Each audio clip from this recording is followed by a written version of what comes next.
So again, thank you very much for being with us. Professor Rand Boyle, please, the floor is yours. You can start your presentation. Let me allow you to share the screen. Now you can. Okay.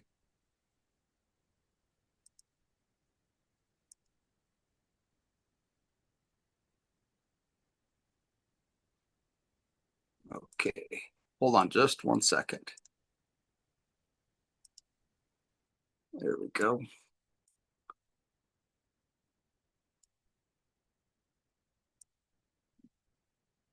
There we go. Well, let me turn on the captions. Let's see if this works. Oh, look, can you see it auto-translated in the bottom? Yep, it works. There we go. Here is AI at work translating. When I taught my cybersecurity class in Lviv last year, I would have all my lectures translated. As soon as the students found out that my lectures were being automatically translated, I had 15 more people sign up for my class. And they're like, oh, this is great. Now we can hear English and read in Ukrainian. So this will be great. Anyway, this is a presentation about some work Professor Egbert and I are working on. And we're going to be in Lviv this next spring, teaching at Lviv Polytechnic. And we hope to come to Kiev at that time. So I did this similar presentation to this yesterday at a large industry group of finance people. And I explained to them that I lived in Virginia, in the state of Virginia, for several years. And if you go out to the coast where the ocean is, there's a little, like a long island. And this is where the first people who invented the airplane started their first experiments. They were called the Wright brothers. And they had a thing called a glider, but it didn't have an engine in it. But at this island, the wind was really fast. And it turns out that if they got the engine with enough horsepower, the glider would turn from a glider into an airplane. And the engine, and more specifically, the horsepower, was the important part. So from these early gliders, we add an engine with a lot of horsepower, and we get an airplane. And that changed the world as we know it. Now we have air forces. We have transportation has changed. So the world changed a lot. And the same thing is happening to robotics. I get a lot of questions when people ask me about the impact of AI and robotics and automation. And I say the thing that we've had robotics for quite some time. It's a really mature field and it's a very popular field. But the thing that has changed robotics is AI, and more specifically, the computational power or CPU power that powers AI. Just like horsepower changed the glider, it's the CPU power that is changing robotics. And now we're getting humanoids, which are hidden in my slides. There was an image there showing all the leading humanoids, but they're not there. So I will skip to this next slide. You'll see them. So some of you may not know who this person is. This person is a very wealthy, famous person. His name's Larry Fink. And Larry manages, he's the CEO of a company called BlackRock. It's a very, very large investment company. And Larry manages 11 trillion US dollars, which is almost incomprehensible amount of money. And so wherever Larry goes all over the world, everyone asks him questions. And if you look at the image, you can see who's behind him and who's in the audience. There's very many wealthy Arab nations were here to listen to him speak, and Asia. And he is worth a little over $1.2 billion just in personal net worth. So he's a very important, he's one of the most 100 influential people on the planet. And Larry was speaking at the World Economic Forum, and he was talking about the importance of robotics. And he said, and he gave this quote here. He said, substituting humans for machines is going to be far easier in those countries that have declining populations. And essentially, he was talking to his Asian investors whose populations are going down. So Korea, China, Japan, but also Northern Europe, and even the United States, our population is going down. And he said that in these countries that need labor, robotics is going to solve a lot of their problems.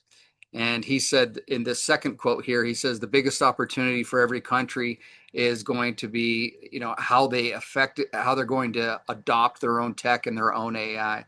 In other words, AI is going to power these machines and robotics to solve a lot of their problems. And let me show you an example. This was 1 week ago today. The new Figure 3 robot came out. I don't know if Professor Sasanoff has shown you this, but I'll click play and then I'll mute it and we'll just watch it. So this is a ChatGPT enabled bot. And the interesting thing is to watch what it's capable of, but also think about the markets that they are targeting. So who are they going to sell this to? So they show some basic functionality at first. Maybe I'll skip ahead more rapidly. They show it walking around a home. This is a test lab they have, and it shows articulation, and it does every human task. So it'll clean dishes, it'll bring you food, and it's all fully natural language processing. So there's no code, zero code. It's all full machine learning. And I'm going to skip ahead. There it is, playing with the dog. You don't have to go walk your dog anymore. It'll wash and fold all of your clothes. It'll grow your garden. It does everything. And here it is cleaning up the house. I'll skip forward a little bit. Here it is doing the dishes. Here it is doing the laundry. And then you're going to see it fold the clothes here. And if you've ever done even taken a beginning course in robotics, you know how difficult this is. I mean, to have a fully autonomous machine and you just tell it in human language, go fold the clothes, and it does this. This is astounding. This is incredibly complex, and it's environmentally aware. And if the sensors and actuators are just astounding on this machine. Now it switches from a home robot to customer service, the entire hospitality industry. So all customer service, all retail shops. Here is package delivery, the entire transportation sector. And Amazon gave some statistics about their robot usage, and they only have one touch point. Oh, here's factory workers. And this same robot started working this summer at BMW. So in BMW's car factory in Germany, this machine is working. Here's more hospitality, service sector. So I gave this presentation to the finance people, the bankers. And then I show here on the left-hand side of the screen, you can see different industries here in the United States. And I said, do you think we could teach this robot how to use a shovel? And they said, yeah. I said, that's 7.7 million jobs lost in the United States. I said, could it work in factories? And that is 12.8 million jobs. Hospitality is 15.8. And as we walked through, they were able to see that this robotics company knows exactly what these numbers are. That's why they're targeting the industries that they're targeting. And there was one person who was in the U.S. Army, and we started talking about pricing of these robots. I said, how much should we price them for? And this was a really interesting discussion with finance people. And some of them said, you know, like $1 million. And I said, you're too high. And we talked about first mover advantage. We talked a lot about the business aspects. And we also talked about the architecture behind the AI. So if we sell 6 million robots, all 6 million robots simultaneously learn from each other. And all of that is fed in using machine learning to the robots will actually get better.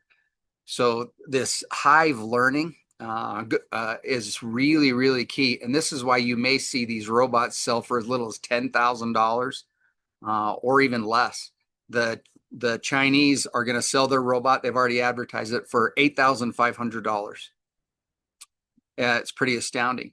And when I looked at the man from the U.S. Army, he was just laughing. And I said, why don't you tell everyone in the room why you're laughing? He goes, if these robots are $20,000, and I told him, I said, how many are you going to buy? And he just laughed. And I said, is that a little or a lot? He said, we're going to buy a lot. I said, why don't you tell everybody here how much a U.S. aircraft carrier costs? And he said a very large amount of money, and they would buy tens and hundreds of millions of these bots. And he said this is going to revolutionize warfare, police, and society in general. And this military person was correct.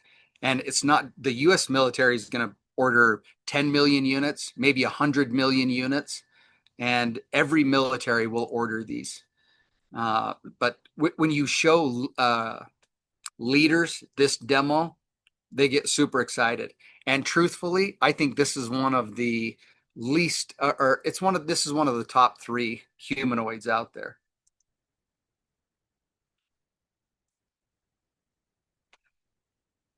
Okay, these are the top 4 humanoid robots out there, or automatons, whatever you'd like to call them. The top one is the ChatGPT enabled Figure 3.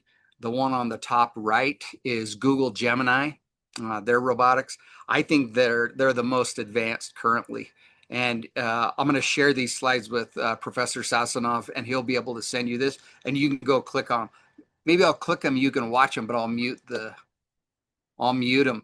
But as Google walks through their the abilities of these machines, it is astounding what they can do.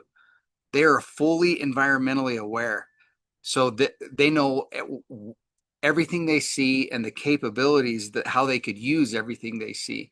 And he's talking about it on all the different capabilities. Like he says, sort these fruit by color. And then they put out different bins and they say, sort my trash based on my location and the color of bins. You know, if it's recycle, it should go in blue. And if it's garbage, it should go in the black can. And it's just astounding what these machines can do. The robot right in front of him can fold paper birds, origami. So the dexterity is extremely high. And he explains, there is 0 code. There's no code on these. They gave up the coding about 4 or 5 years ago. And now it's all straight machine learning. And he's talking about how it solves problems and thinks ahead and thinks multiple steps. And the one down here, this is Boston Dynamics. This is their humanoid. They were a leader in robotics for a long time. These folks are out of MIT, Massachusetts Institute of Technology in Boston.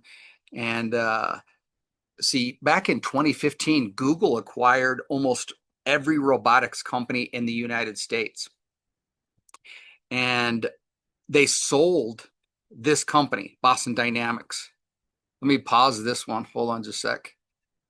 They sold Boston Dynamics because Boston Dynamics wanted to show profit. So they started military contracts. And Google didn't want the public to correlate their robots with military. So they sold it to Hyundai, which is a Korean company. So, but Boston Dynamics is still based in the United States, and they've had some of the best robotics in a long time. And when I was teaching at the University of Warsaw, I talked to the head of their machine learning that was powering these robotics now, and he said that that Boston Dynamics had to switch their architecture. Before they were coding everything, and now they switched it to complete machine learning, no code, because the code was getting too complex. And now they have these great results. So this is Boston Dynamics. You can watch this one. And then this is Elon Musk's robot. And I think this is, in my opinion, number 4. So that they're kind of, oops, I want to mute it. There we go. But when I use AIs for my research, I like Grok, which is Tesla's AI. Grok is, for the work I do, the best AI. And then Gemini, Google's AI, is number 2. And then ChatGPT is number 3. And then the Chinese Quan is number 4, in my opinion. But if you look at their robot, I think Tesla could do really well, but I'm not sure right now. I think the leader is going to be Gemini, even though they don't have the cool body that the Figure 3 robot is. But it's fascinating to watch these. I've watched robotics for many years, and I'm curious to see who's going to win. Oh, pause. I got to skip to the next slide. So here is some, this summer, Amazon gave some interesting statistics about robotics.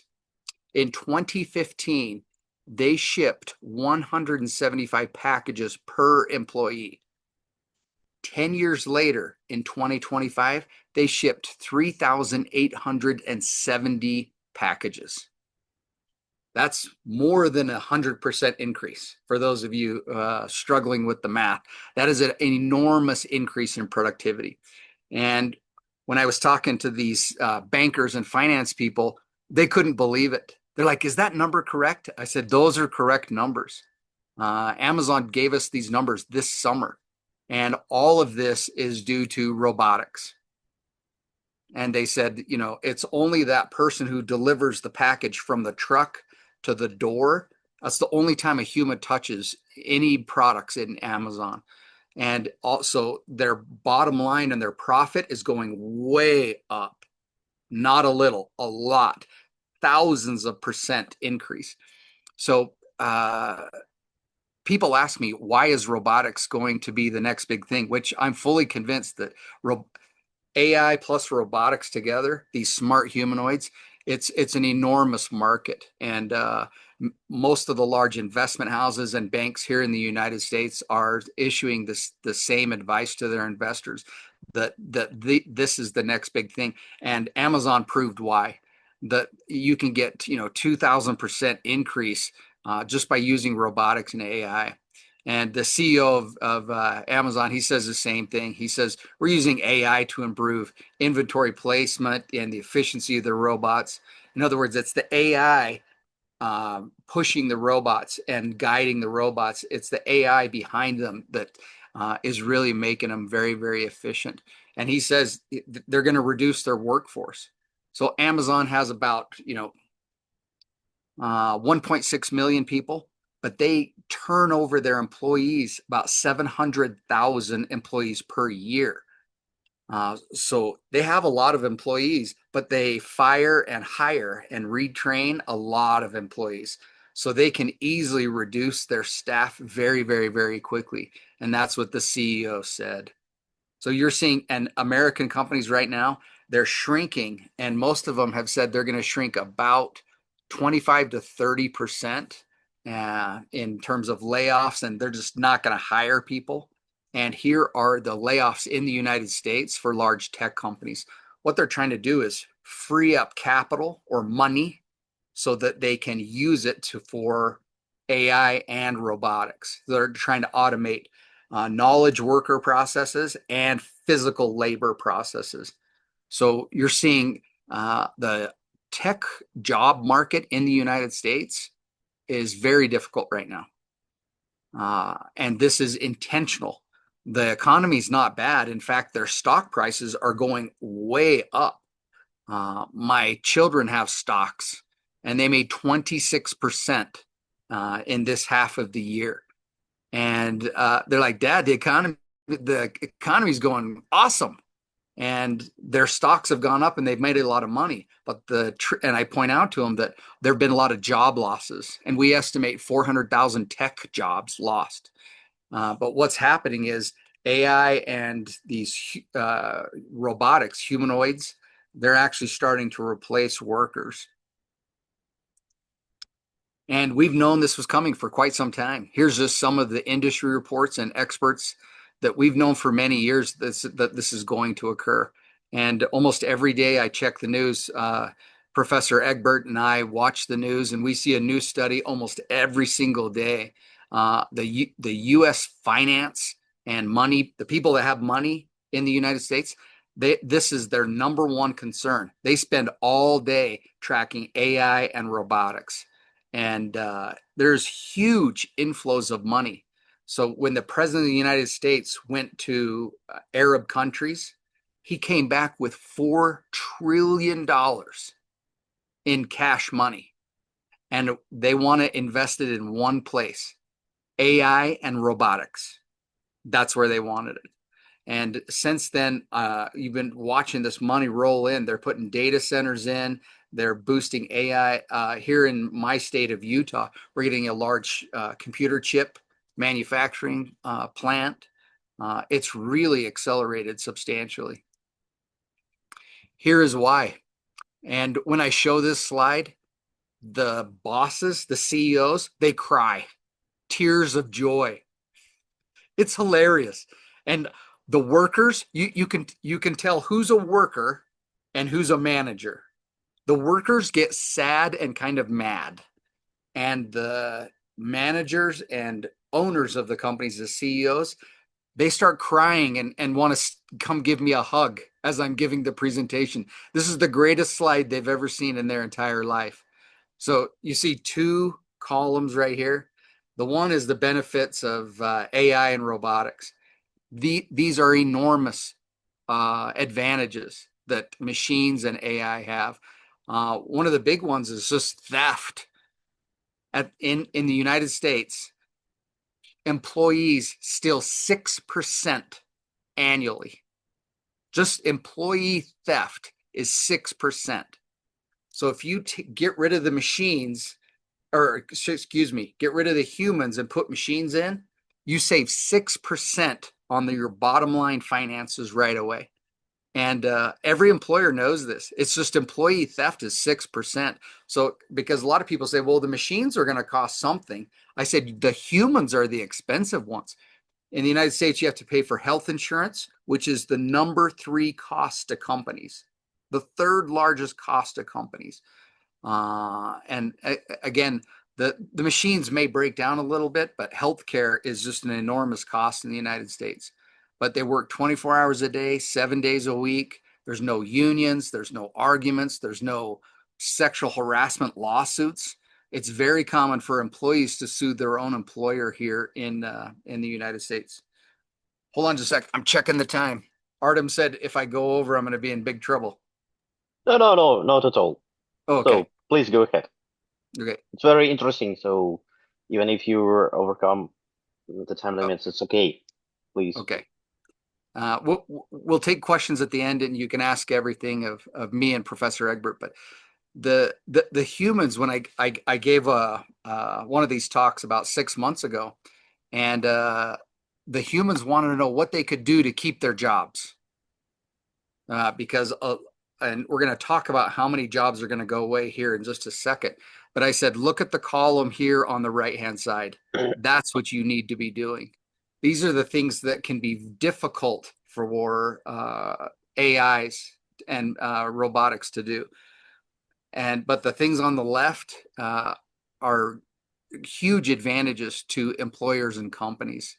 And it's a lot of money too. So for example, just theft, like I said prior, just one thing, employees that steal, that's 50 billion US dollars every year lost. So I show this to employers, and they want to buy the machines right away. So the demand is very, very, very high. So the implementation could be really quickly. So what we did was we estimated. So for example, you look right in the middle. This is the state of Utah. We in the state me and Professor Egbert live in, there are about 3.5 million people, and 1.6 million people are actually employed, because you've got some babies and you've got some old people, and you got some super mega lazy people that are just not working at all. But you get about 1.6 million people that are working. And then if you go over to the red part, you're going to lose about 827,000 jobs due to AI and robotics. This is about half of our current half of our current jobs. And I show these numbers, and the big bosses go, wow, that's going to be a huge gain in efficiency. And the workers go, this is horrible. And I said, well, this is the way it's always been, in fact. And I tell them, years ago, this thing called the internet was invented. Before the internet, people would watch what are called DVDs or VHS videotapes. And that now all those people were fired and laid off. And now we get a new type of a company called streaming companies. And they just send videos directly over the internet.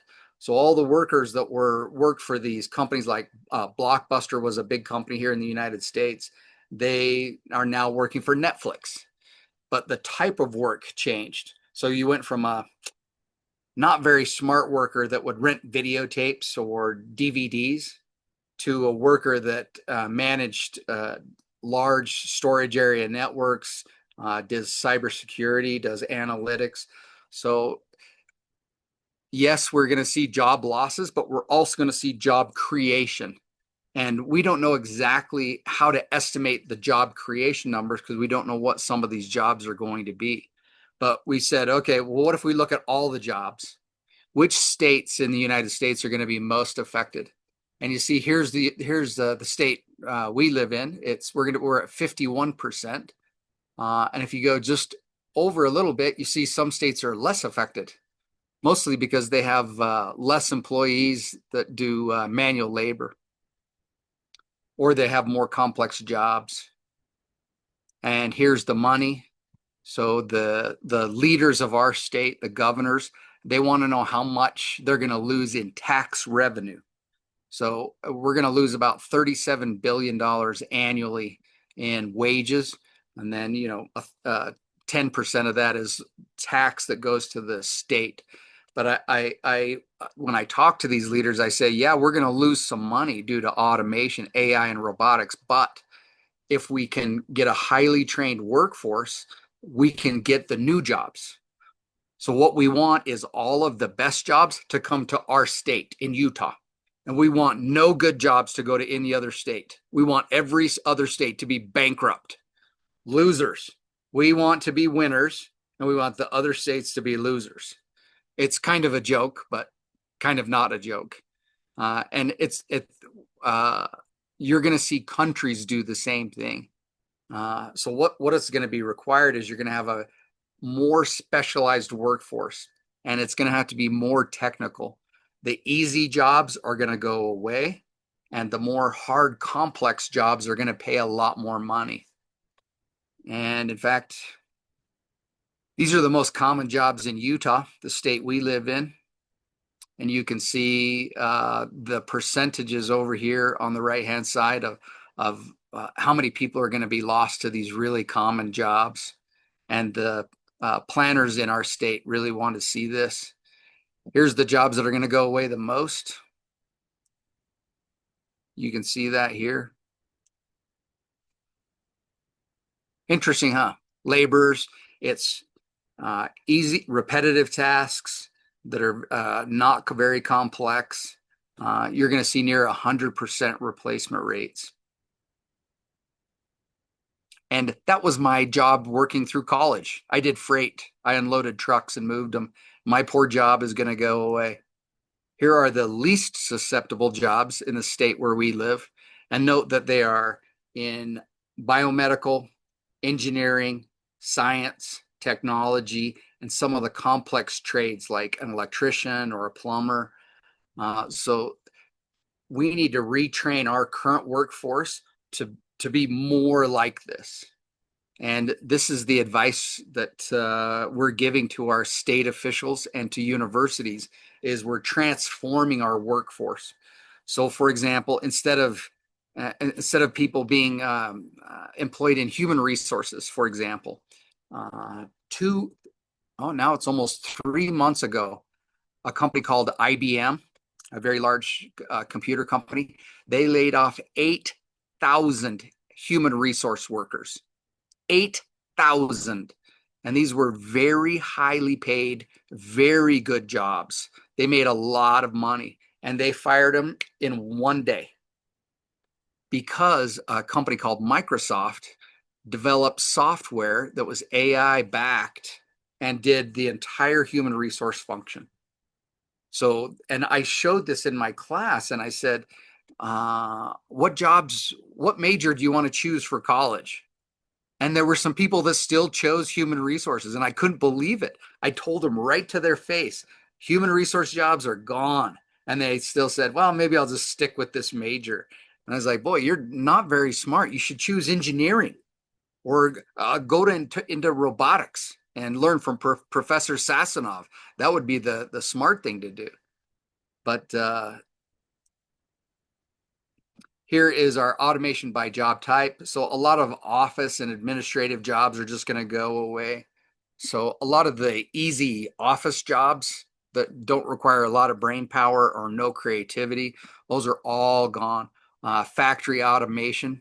That's why once you understand what's going to occur, politics makes a lot of sense. So for example, here in the United States, a lot of business people, especially really wealthy business people, they want to bring all manufacturing back to the United States. They want to pull it out of China and out of all these countries, and they want to put it in the United States. And some of the general population can't understand why this is the case. But anyone who works in robotics easily understands why this is the case. Because the whole reason the companies in the United States moved their manufacturing to China is because of cheap labor. That's the only reason. The only reason the United States moved companies to China was cheap labor. And now you have almost unlimited cheap labor. As you can see, 86% of manufacturing jobs are going to be fully automated away. That's why you're seeing countries will do tariffs at 100%.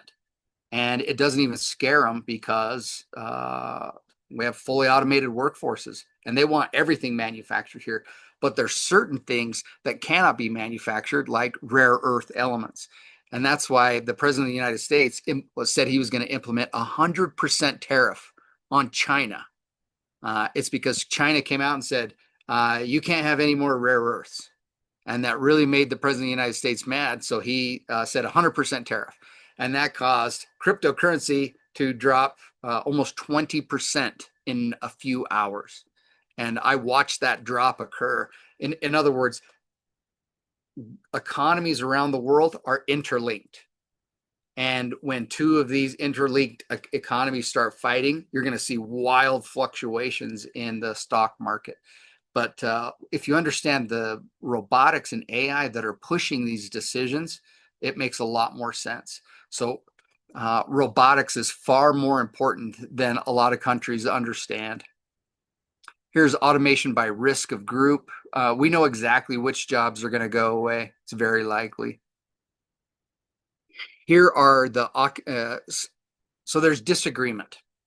So some authors say these are the things that cannot be automated. Some say these are the things that cannot be automated, and they fight about what an AI can do and what it cannot do.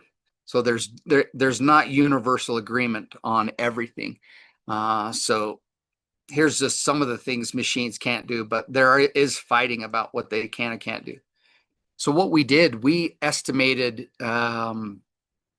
the economic impact, job losses for AI and robotics based on human studies, human estimations. And that's this first column on the left, this Frey and Osborne.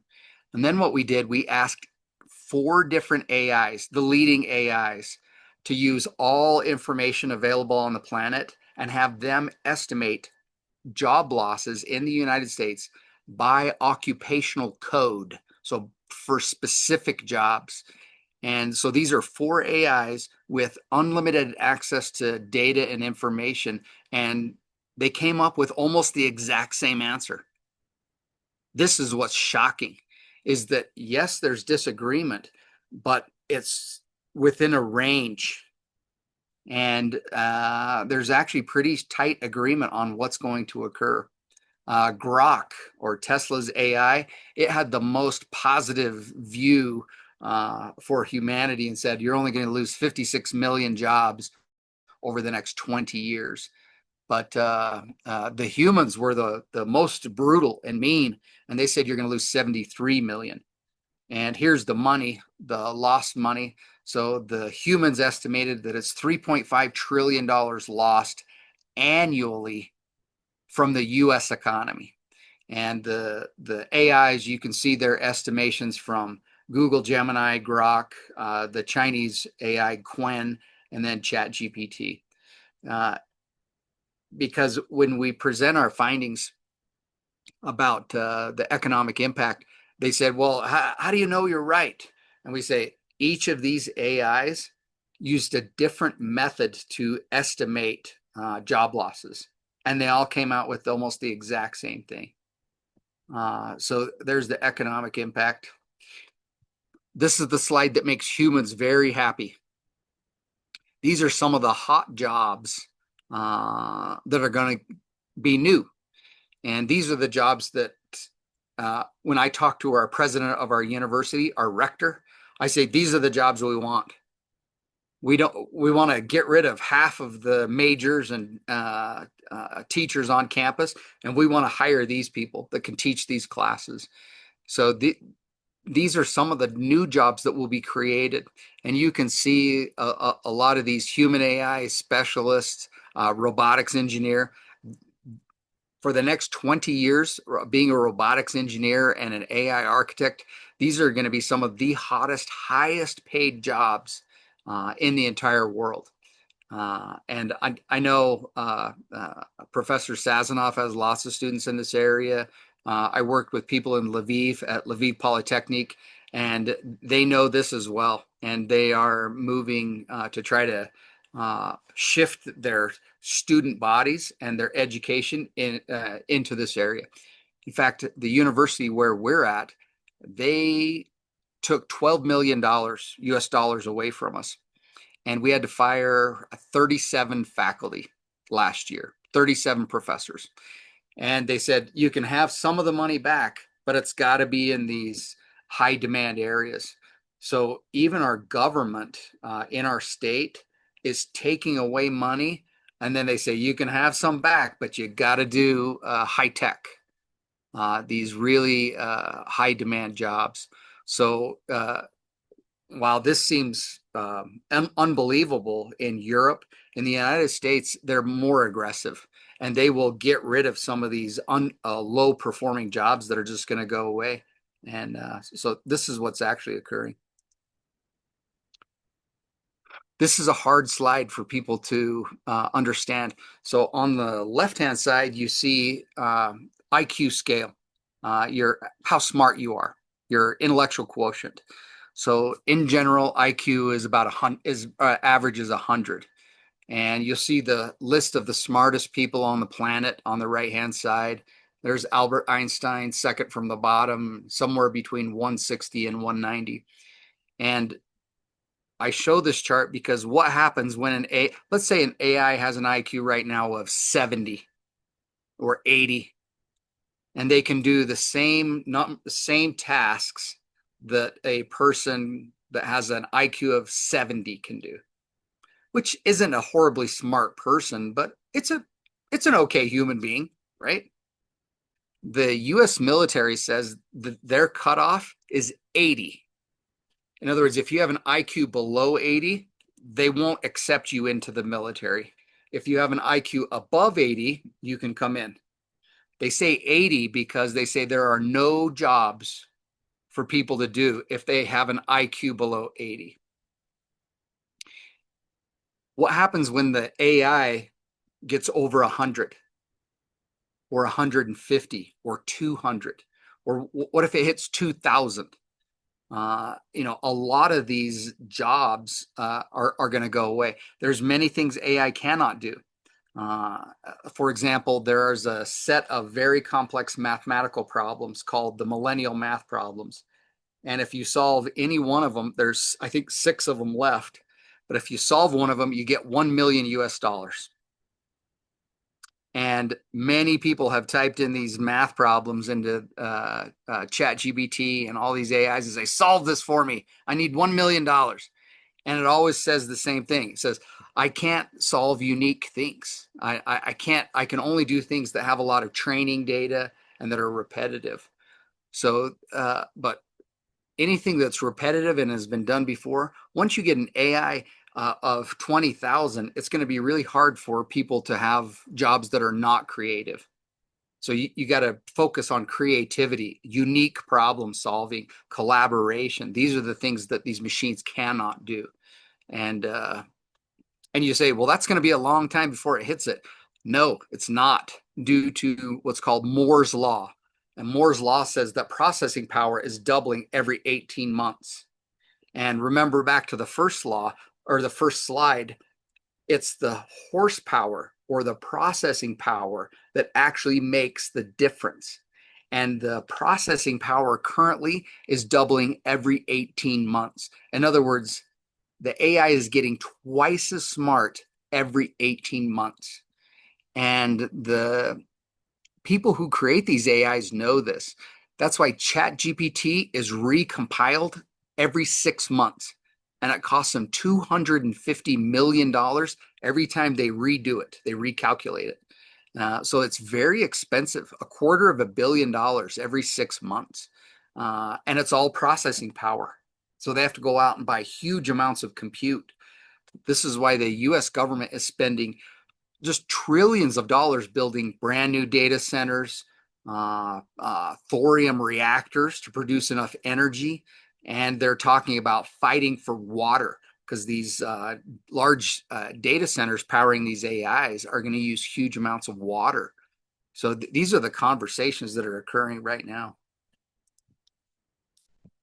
Okay, here is one of the great things back on the second slide. Larry Fink said that the robots are going to be in really high demand because population's dropping. And it has been dropping for quite some time. So if you look in Asia, China used to be the most populous country in the world, and they're on their way down. And now India is the most populous country, but they're also reaching their peak and they're on their way down. It turns out all advanced societies, first they go up and then they peak and then they start going down. And if you want to understand why, you can watch these videos. So this is a famous scientist. His name was Calhoun, and he studied mice and rats. And he gave them all the food they could ever want and all the housing or nesting areas where they could make their houses. And he had no predators. And I show this video to my students. I said, what's going to happen if you give these mice or rats all the food they want? They said they're just going to keep on breeding and they're going to keep on breeding. And the answer is they do it first. And then they plateau off and then they all die out. And he repeated this study hundreds and hundreds of times. And what he found accidentally was that if you take away the threats and the predators, that all of these animals die. If you give them everything they want, they die. Because the mice and the rats are biological survival machines. And there was nothing for them to survive. Much like a robot that's programmed, we are bioelectric machines, and we're designed to survive. So this is something we're seeing occurring worldwide, is populations are dropping off. And the Japanese and the Koreans specifically, they want millions and millions of these machines to do all the manual labor for them, because their human populations just don't want to breed. They don't want to have any babies. And it's occurring here in the United States too. And again, you can watch this video. I'll give to Professor Sasanoff. Here is one of the interesting political implications. See, in the old days, there were the kings at the top, and then you had society structured at the bottom. You had a bunch of workers. Well, now all these workers are going to go away. See, in the old days, the kings needed the workers to build their castle and grow their food and be their army. But now we don't need any of that from people. So labor is going to go away. So what you're going to be left with is what's called a techno-aristocracy. And these are the people up here that basically are going to be left over in society. And the jobs that are going to be there are going to be, again, biomed, engineering, science, technology, and complex trades that you see here up on the screen. So this is going to be a fundamental shift in our society that a lot of people aren't going to be aware of. And the democracy came out is a relatively new invention. It came about due to the Industrial Revolution, where we needed our workers. They became so important, and we needed them to buy into society. So democracy became the political system, and it was very, very successful. The more democracy you had, the happier the workers were and the harder they worked. But now the workers don't matter anymore. This is problematic. So you may see the most favored political structure may change.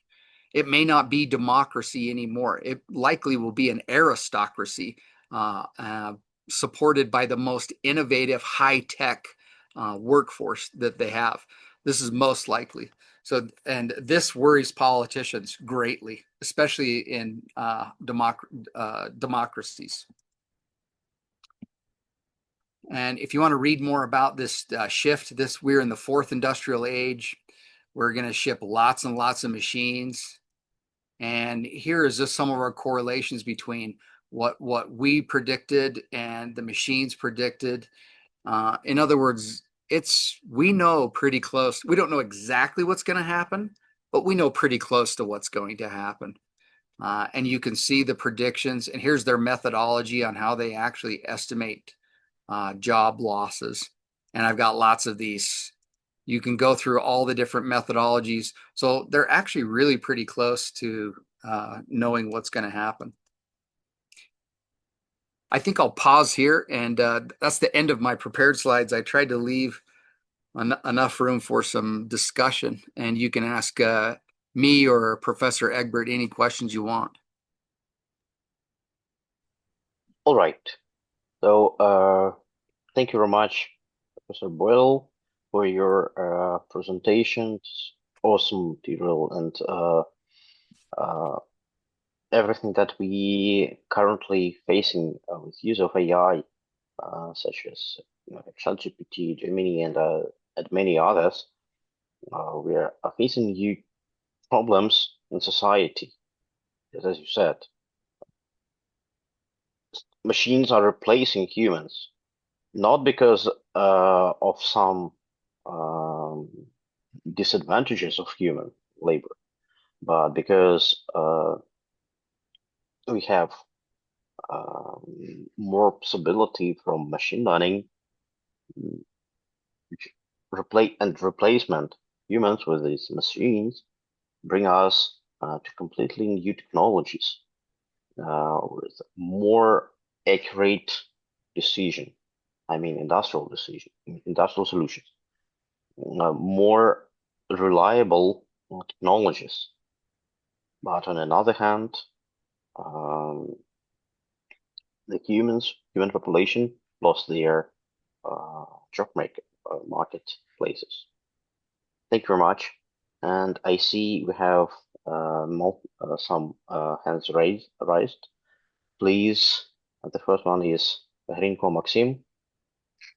Floor is yours. Yeah, Mr. Boyle, I have a question. How soon do you think humanoid robots like this in presentation will become common in everyday workplaces? Like my phone, maybe. So how common is it being used in things like your phone? Yeah, yeah. Yes, it's becoming very, very common. My wife has a car, Mercedes, and it has Chat GPT in it. All of Microsoft Word has Chat GPT in it. Almost every product I see now has an AI in it. We use an AI here at my house. My kids use it every single day to check their answers on their homework. I use an AI for my research. I can do 10 years worth of research in a weekend. I mean, it's astounding the productivity gains. I have a cousin he's the chief architect at a large finance company. And he says, in the old days, I'd have a productive day. Now, every day is my most productive day I've ever had. So he says he's seeing 1000% increases in productivity. So it's not just it's daily items like my phone has AI in it, my car has AI in it, but the really important ones are working tools like your to actually do your job, and we're seeing those quite frequently at many companies. I Thank you for your reply. Yes, and I just like to emphasize that you mentioned about the use of AI for various applications, various field of human everyday life. And on one hand, we are simplifying our life. On another hand, for example, in research and education, when our students use AI, at the same time, they lose, let's say, they decrease their brain activity. That is That correct. you showed how it affects IQ. Yep. Uh, uh, I wrote these for a book. Can I show you? Can I Yes, share my please. screen? I'll show you just 1 second. I'll show you how we're teaching AI. It's coming. It's not. Yes, it's coming. Is Yeah, it sharing? we can see. Yes, yes. Okay.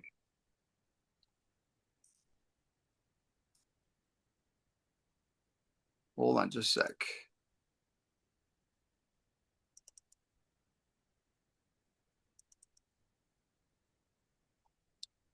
Whoops.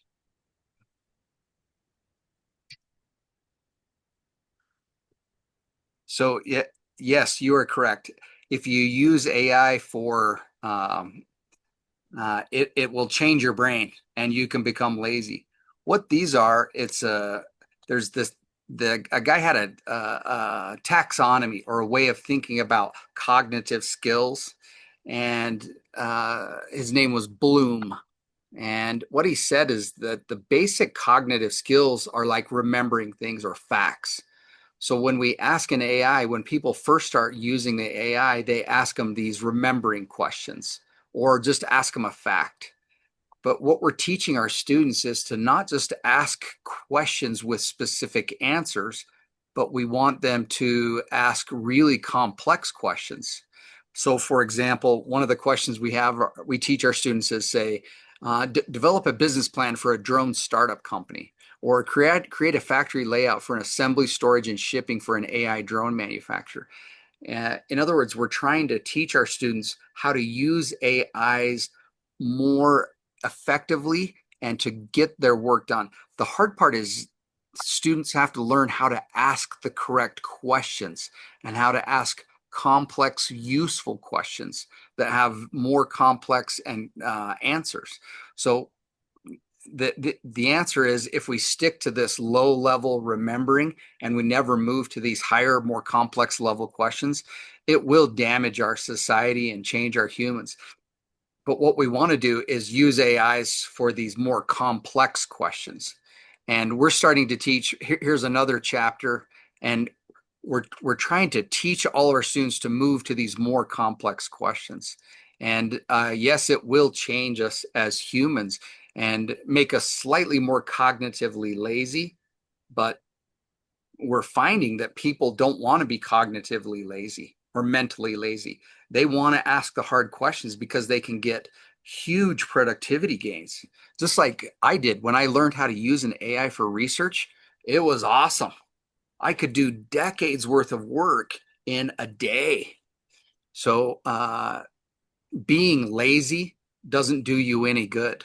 It's not effective for you. You'll be poor and you'll be unemployed. Yeah, right. So I see Dmitry Buhai. Please, the floor is yours. Yeah, hello. Hope you can see me and hear. Yeah. So firstly, appreciate that you have dedicated some of your time to speak with us today, and I was hoping to ask for your opinion about something closely related to AI and robotics. Specifically, it's AI agents, LLMs, and Gen AI, generative, which in many ways can be considered as the brains behind the robots when it comes to human interaction. For instance, I recently observed AI agents being used in practice. At SoftServe, for example, autonomous AI agents have been integrated directly in software development lifecycle. Yep. From customer interactions to testing with an independent agent responsible for each stage. As a result, these agents replaced about half, by the words of the team members, on one project, and displayed that engineers were reassigned to other projects, allowing the company to handle more projects. And not only in software, nowadays similar trends can already be observed in industrial manufacturing as well. Yep. For example, Siemens has already integrated AI copilots to support planning, design, or maybe operations. And as I know, they even introduced an industrial some foundation model in collaborating with Microsoft. So labor has changed a lot. A couple of years ago, data science, jobs, data scientists were required to know classical ML, but now it's Gen AI, LLMs, RAG, and etc. So maybe you have explored similar systems or observed comparable behavioral or organizational effects in some of your research. Or that's my Yes. question. It's changing many organizations, and honestly, they don't know they don't know what to do. So these big companies like Microsoft, they said last month over 40% of their code is done by generative AI. 40% is done by an AI. I mean, this is astounding. 40% of the code Microsoft produces, but we're seeing it change. Like even the university I work at, we pay money for our own internal AI because we want to feed it data, and it's confidential student data that can't go out. And a lot of companies are having their own proprietary internal data. Banks are, insurance companies, universities, healthcare, hospitals are having their own internal AIs. Here, when I do banking, when I call my bank, I don't talk to a human. I talk to an AI. When my wife orders medicine from the pharmacy, from the Apteca, she doesn't talk to a human. She talks to an AI. And so my wife is very used to talking to AIs. So at work, but also in the general population, people are starting to interact with AIs and they're okay with it. But it is changing our society very rapidly. And again, here in the United States, they are firing people. They're getting rid of 30% of their workforce to try to free up resources for more AI and projects. Emmerich, do you want to comment on this? Yeah, so this part, and actually the last question too, I was gonna mention. So in economics, we understand that humans have unlimited wants. And with that being said, our wants are unlimited, and we sometimes get frightened of a new technology. But everything you've been teaching us in this lecture and all the data that you were sharing about AI's increasing efficiency, we're going to be able to satisfy everyone's unlimited wants, at least attempt to, quicker than we've ever done before. And so it will be implemented everywhere, the combination of AI and automation. Then what I would say is what I would focus on instead of being scared of this new technology is to say, now that labor of my accounting, my banking, everything, HR, everything in, if I wanted to start a company and all those costs are very low, what can I do? And I think that's where like you were saying, each company will have a comparative advantage. Not that you'll have the best AI, but yours will be better at a lower opportunity cost. And so there's opportunities because wants are unlimited. So anyway, I would just wanted to interject that just to say that we need to focus on what the possibilities are and not so much my job might be gone, to kind of focus the other way and see that it's a good thing that it'll be implemented everywhere. Yeah. Yeah. I know a person that works at a large financial, essentially trading company. His budget is $20 million a year for automation purposes. So he's supposed to spend $20 million to automate things. That's the level that companies are adopting this. That's pretty rapid. Anyway, thank you, Buhai. Yeah. Did you have another question? Yeah, maybe continue of this one.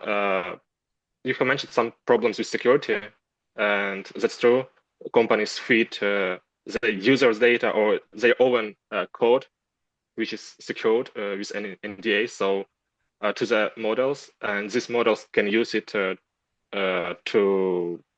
fine-tune themselves, like reinforcement learning, so how companies can deal with such problem? Because to train your own LLM, it's very expensive and hard. Yep. So the way we do it at Weber State, first we had employees that were just feeding data to ChatGPT, and our student data got out, and we got in big trouble. They fined our university cash, big fines. So it was really bad. So we had the university rector came out and said, no one can use an AI for 3 months. So it was banned on campus for 3 months. And then he came back and said, okay, we paid a bunch of money. Now we have an internal AI that everyone can use internally. So they had to go pay money to get a standalone containerized AI. And then everyone used it. But again, every 6 months, the AI gets exponentially better. And this is why Microsoft, more specifically OpenAI, that owns ChatGPT, they're spending $250 million every 6 months to produce a better AI. And then the Chinese are ripping off their learning model. The Chinese just ask the AI billions and billions of questions to try to learn its model without actually having to process huge amounts of knowledge. So the answer is organizations have to buy these containerized AIs for short term, but they're expensive. But it's a big security issue. Thank you. All right. So thank you, Dmitro. Please put your hand if possible. Sophia, the floor is yours. Yes. When you were showing and talking about robots that operate on AI without programming, a question came to my mind. One that has been bothering me ever since I watched movies about robots uprisings. How can ensure the clarity and safety on AI-based robots that make their own decisions? Sure. So yes, they can make some of their own decisions, but they have to be given an objective. So the thing that keeps the robots from wanting to kill us, because right now we have machines that will try to kill us, right? And for example, the US military, they want no pilots. So their next generation of aircraft, the 6th generation fighters, have no pilots. Right? So it's easy to create a machine, but you still have to tell it to go do something.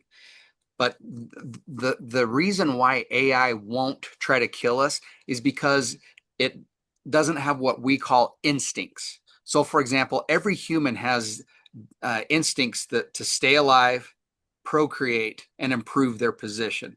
These three instincts have allowed evolution to take place. If you didn't follow these three instincts, you wouldn't exist. You have to want to stay alive, want to procreate, have sex, and have a baby. And then you have to improve your position. This is why you go to the university, right? You want to become better somehow. And machines have none of this. You could walk up with a gun and say, I'm going to shoot you. And they'd go, okay, that's great. They don't even care. They don't want to get better. They don't want to stay alive, and they don't want to replicate. They don't feel anything. They have no wants. So they don't want to kill us. They don't want anything. And this is hard because as humans, we give machines human attributes. Like Walt Disney does this to animals. And so they say, this animal's just like a human. And I live here in Utah. There are buffalo. Do you know what a buffalo is, Sophia? Like the big buffalo. Yes, yes. And It's an animal. the Japanese tourists come to Utah and they see a buffalo and they're like, oh, I've seen you in movies. You're so nice. So they go up to touch the buffalo. You know what the buffalo does? It hits them and kills them. And everyone's like, you don't touch those animals. They're wild, vicious animals. But humans put themselves in the animals. It's called anthropomorphization. And we do this with AI and machines. We're like, AIs want to stay alive just like us. No, they don't. No, they do not. And the AIs want to become the best. They want to become better than humans. They do not. They don't feel any instincts at all. So the answer is AI is not a threat because they have no instincts. It's our instincts that cause all of our desire to learn. And machines feel none of this. We have to tell them to learn. In other words, AI is good at answering questions, but it cannot ask questions because there's no motive and no instincts behind it. If Professor Sazonov creates an AI with instincts, we're in trouble. But I other hope than I that, don't. yeah, there we go. Yeah, that's a joke. Yeah.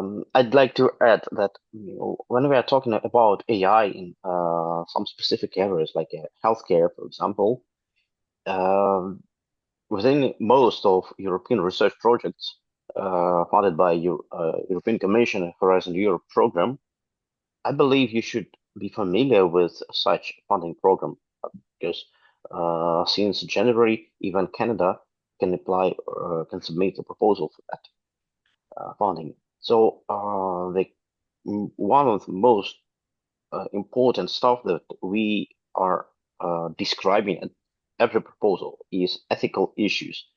And in case of you are submitting something in field of healthcare and use of AI technology for the subject like surgeon and or decision making, for example, you should justify first of all the robustness of this technology, and the second one, the ethical issues. And every time it's big question. Who should we trust, AI or human? Who should make final decision, human or AI?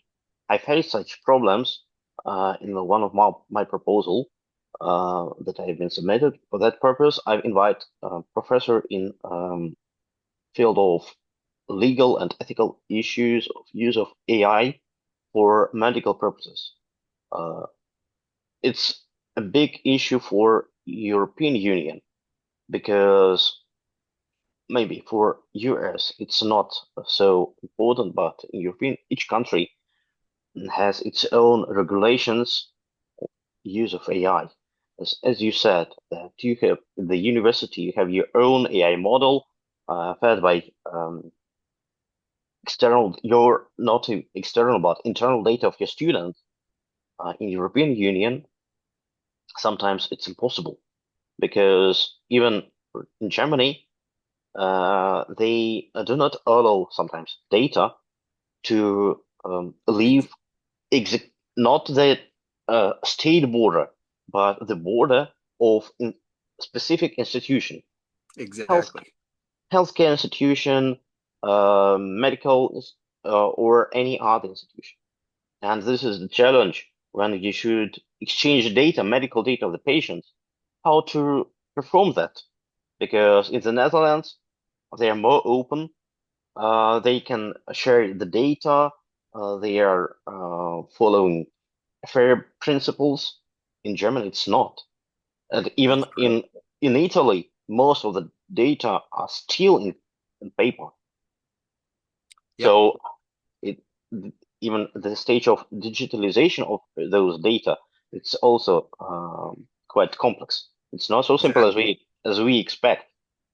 Exactly. And a lot of people don't know this, but Microsoft stores their corporate data in Germany. Yeah. Because they don't want the US, they don't want to have to give their data to the US government because Germany has these great data privacy laws, and the American companies, they store their corporate data, not their user data, but their corporate data, they store it in Germany, which is smart. And the US government, they sue Microsoft and they say, you have to give us your data. And Microsoft says, no way, we're protected by GDPR in Germany.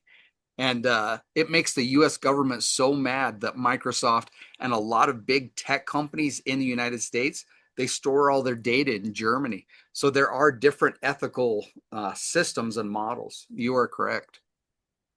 Yeah. All right. I see the question Maxim? from Maxim. Yes. Oh, you can read Cyrillic language. Yeah, I speak fluent Polish, and then I learned Russian and some Ukrainian. Great, great. Maxim, please go ahead. The floor is yours. Thank you, Mr. Boyle. I was going to ask just how much this new social structure will be like aristocracy. Like with aristocracy, you can't really climb that pyramid. So will those people being left out have a chance to change their major to be educated again and just prove themselves useful? So will it be the rule of chosen that be in aristocracy or a rule of worthy? So meritocracy.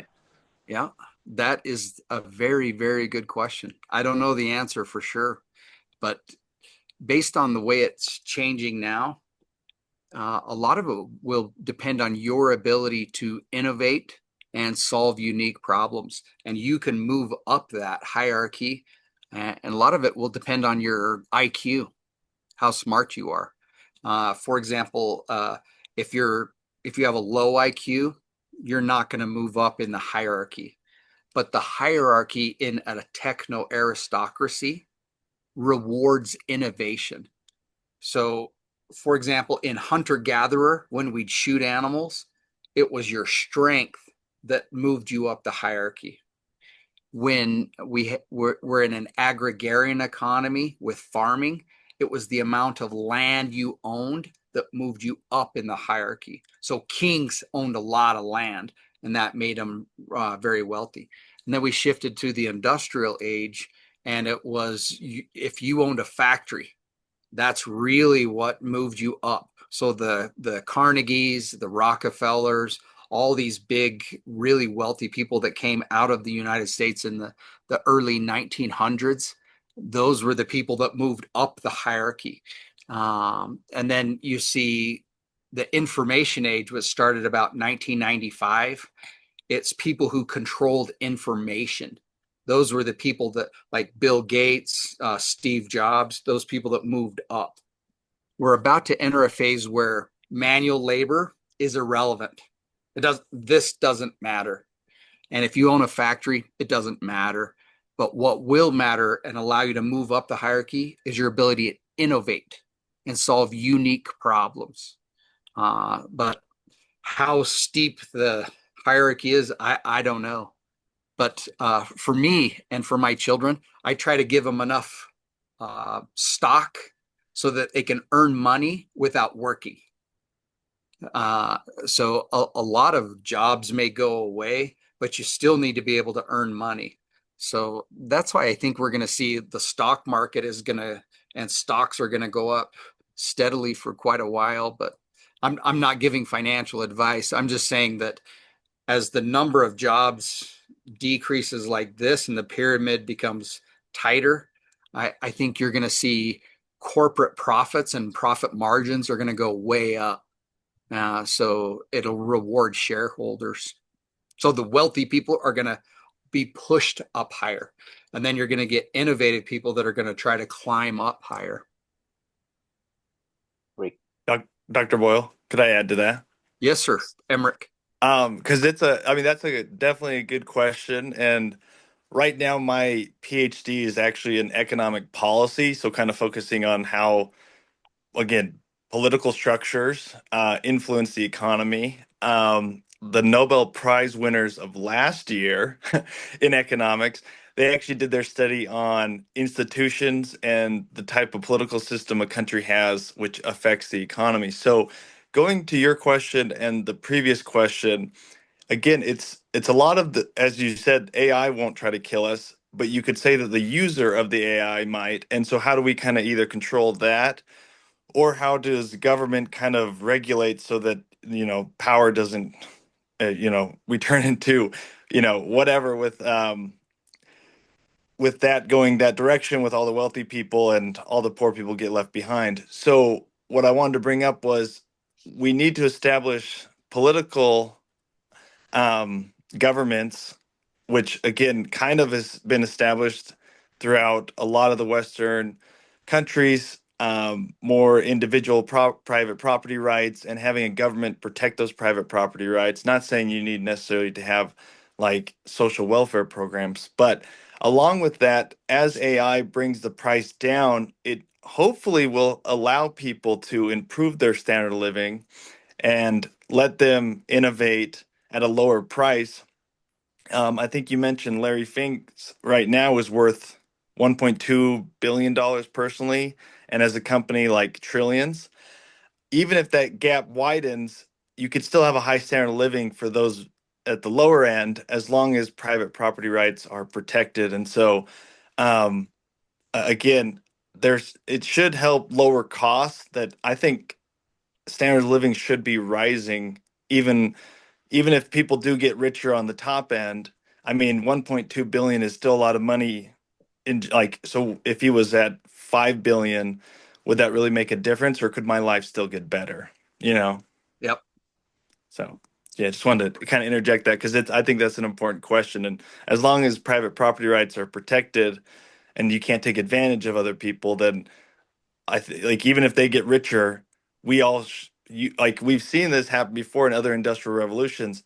The biggest one would be like the scariest that I've studied is back when the tractor took all the farming jobs, is everyone farmed. Now we're a little more diverse in what we know how to do. I feel like this could be like that, but they went from farming to not, they didn't know how to do anything else, and the tractor took their job. Hopefully we've developed more of a system that we all could progress together. So at least I'm still optimistic, at least a little bit about it, right? As of right now. That's an interesting question. If something is developed with the use of AI, has intellectual property right on that solution. It's very interesting. How to solve this problem? AI owns or human, which has just a minor part of this solution, or the company who developed that AI model. Exactly. That's a good question. All right, then, Ilya, please, the floor is yours. Smoke Ilya, please. Yes. So good afternoon to Mr. Randall Boyle. Good afternoon to everyone. So my question is, what people gonna do in the future if big amount of robots gonna replace their jobs, especially in the factories and the constructive industry, and with the people that don't have professional education in the engineering or computer science? Is the industry gonna split some jobs for the robots and people, or something else? Thank you. Yep. In fact, it happened to me. When I was your age, I worked in a factory. And you know what I made? Arrows, like from a bow and arrow, like Indian arrows. I made arrows that were made out of carbon fiber. And we would cut the strips of carbon fiber and then wrap them around these metal rods. And then we would cook them. Then we'd pull them out and we'd pull them off the rods and then we'd grind them. And I did all of this.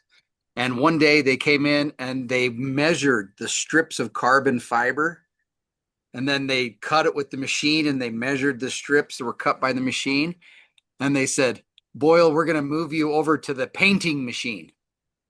And I was so sad, I almost cried. I said, so I can't make the arrows? They're like, no, you're not accurate enough. So I went over to the painting machine where I'd paint the arrows, and the fumes would make me get high. And I would get dizzy because I would smell too much paint all day. So I had to quit that job. But the answer is yes. Many people will get fired and they will have to move out. So I had to quit my job and I had to get more education. So the answer is yes, people will have to quit their jobs and get more education, just like I did. I moved refrigerators and washers and dryers for 12 years. That's another one of my jobs I did when I was getting as I was getting educated in the university. I was a delivery man. And a lot of our society will have to get retrained. And some people, this is the sad part, but some people just won't have enough IQ or mental abilities. There won't be a job for them. And my sister has Down syndrome. It's a mental handicap. So her IQ is capped or limited at 70. And there's no job for her that she can do. But she goes to the local gas station and she arranges something for him and she gets paid $20 per month. A month, which is that's a low amount of money. But in other words, there will always be a job you can do depending on your mental abilities. But to get paid really good money, all the easy jobs are going away. And the only thing that's left are high-tech jobs. So, for example, at the university where we're at, they should prohibit easy majors because that's all wasteful. None of those people are going to get any jobs of any value. They should say, look, you can be an engineer or an engineer or an engineer. That's it. I'm joking, of course. I'm telling a joke. But the reality is, yes, many people from the factories will be out of work. It's happened in BMW in Germany. They brought the Figure 3 robots and they're on the line. They're doing the welding today, right now. As we're talking, BMW has these machines doing welding. So there's Germans out of work today. But you know what they're doing? They're not firing anyone. And this is what Amazon is doing here. They're not firing anyone. They're just not hiring anyone. That's their method, because they're like, well, we're going to fire all these people. They're not firing anyone. They're just saying we're not going to hire anyone. So I think for the next 10 years, it's going to be hard for young people to get a job, because companies are just going to stop hiring people as they replace their robots with the human workers. But the advice I give to you is to be flexible and be able to do different things. Yeah, thank you very much for your answer, Mr. Randall Boyle. You're welcome. Good job, Ilya. And Daniel, please. You're on the next. Daniel, can you hear us? Yes. Hello. Can you hear me? Yes, we can hear you. Yes. Actually, I hear too many advantages of robotic and AI. So they are ways to exist. But I understand in general that AI is very useful and helpful in any sort of data available for any process. But regarding robotics, there is a big difference in introduction to manufacturing because first there is a very high price for many manufacturers, and we really hear such sentences, such titles like we have elder woman, for example, that can do this work like 20 years, and we will pay for that a small salary, and the salary will rise maximum 10% per year. So the first is there are too many costs to implement robots. The second aspect, I hear that there are peak of human population, and to make it really full, we need to live like 20 years. So the very bad things saying people will die for that. Some people for that period. So how can be very very good to implement robots for manufacture if there are so many people that are consumers, that are in need for work, for salary, and if we hear some stories, Amazon, like this troubles with Bezos, so he have many people working, he have low salary and bad solutions, bad conditions for their working. But manufacturers still do that way because it's too hard and very costly to implement robots. Not for AI. AI is free. Yeah. So if I understood your question correctly, industrial robots are really expensive, but human labor might be cheap, right? And how can you justify that? The answer is you are correct in traditional robots. So these they call them different things like industrial machines or industrial robots, and they have been very, very expensive, mostly because you had to have a programmer come in and program them in very specific ways to do very precise tasks. And that's all changed. So all the humanoid AI-backed machines, there's no coding. There's no code at all, none. So what that does is it allows their price to drop dramatically. So in the old days, you'd buy a huge arm, and it would weld and assemble a car, and that robotics arm, could cost you $40 million. And in that case, it was cheaper to have it made in China by a whole bunch of Chinese people. Not now. There's a study, and I can show you Maybe I'll share my screen one last time and I'll show you. Yeah, please. Let me show you. So this study actually shows it.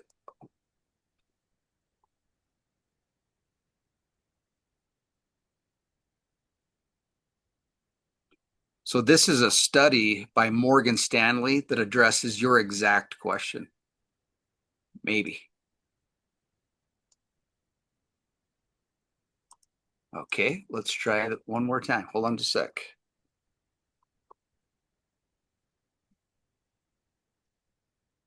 Oh, it came in.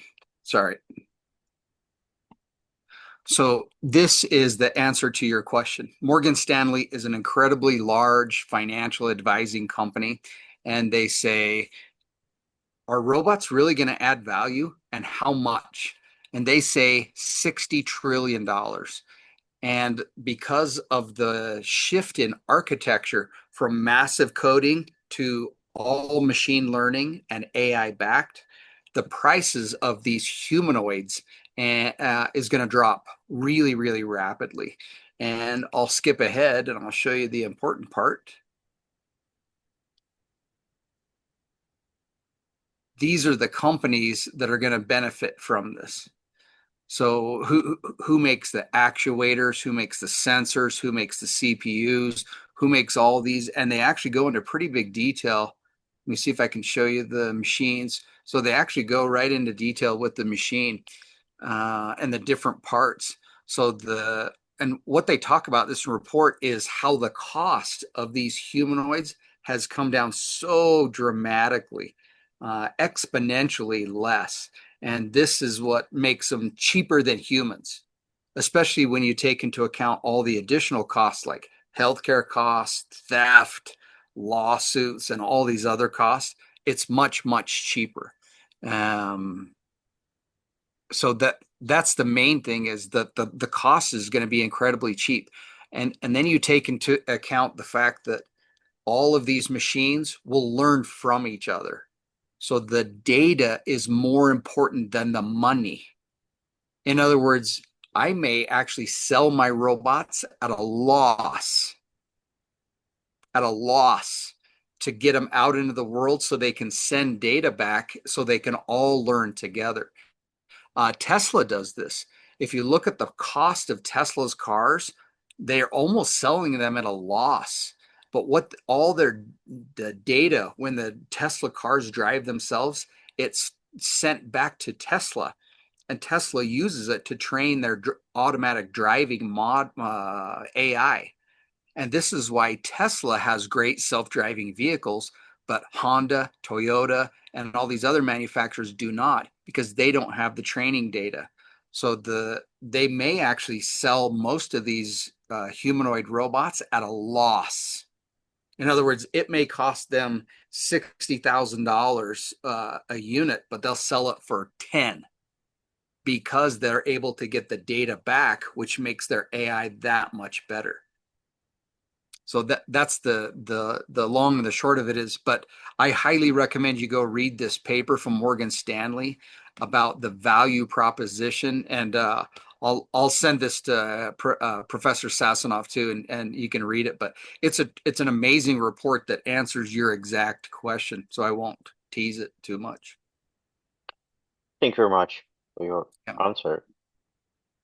All right, we are coming to the final words. So thank you, first of all, thank you very much, Professor Boyle, Emric. I really appreciate your availability, because at least it's midnight in US, and I'd say that most probably you would like to have a rest, but you're still with us. You are lecturing. You're bringing knowledge to our students.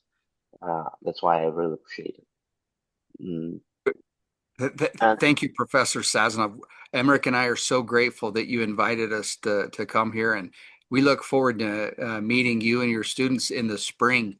Emric and I are gonna come to first to Lviv and then to Kyiv, and we'll meet you. Yeah, you are always welcome in our university, at our department. I hope we will organize, not hope, I believe we will organize very warm meeting with our students, with our professors. Nice conversation should be as well. So just let me know the most convenient time you're going to visit our university. So I'll prepare official paper for you, official invitation. Great. That's awesome. And I am very rich, so I will buy you dinner. Ah, thanks a lot. but in our Ukrainian tradition, it's not. So we can, if we invite you, so we'll pay. Oh, great. Well, thank you again. We're very grateful that you allowed us to come talk today. It's been a privilege to come and speak with you. Thank you. Thank you very much. And also, I'd like to thank all of our students for being with us, for nice questions. Now we can conclude our meetings, our lecture, and students are given to another lectures. And thank you. And good night for both of you. Yeah. I got to go fight in 3 hours. I do hand-to-hand combat. Wow. So I get to sleep for 3 hours and then I fight in the morning. Oh, great. Yeah. All right. Thanks. All right. Professor. Thank you. Bye-bye. Okay. Take care and sleep well. Bye. Thanks, Emmerich.